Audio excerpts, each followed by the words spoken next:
काँग्रेस पक्षाचे युवराज खासदार राहुल गांधी यांनी देशाचे पंतप्रधान नरेंद्र मोदीजी यांच्याबद्दल एक बेताल वक्तव्य, समस्त ओबीसी समाजाचा अपमान होईल असं वक्तव्य त्यांनी काल केलं।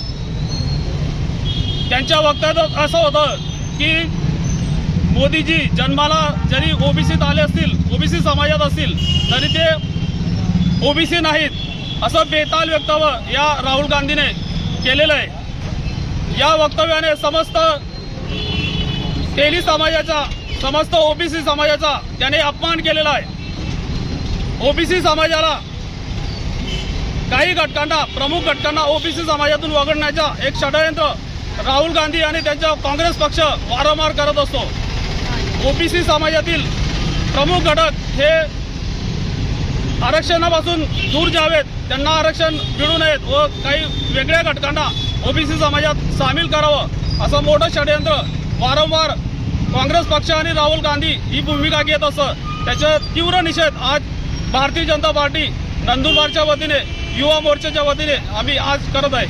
मुर्दाबाद मुर्दाबाद, राहुल गांधी मुर्दाबाद।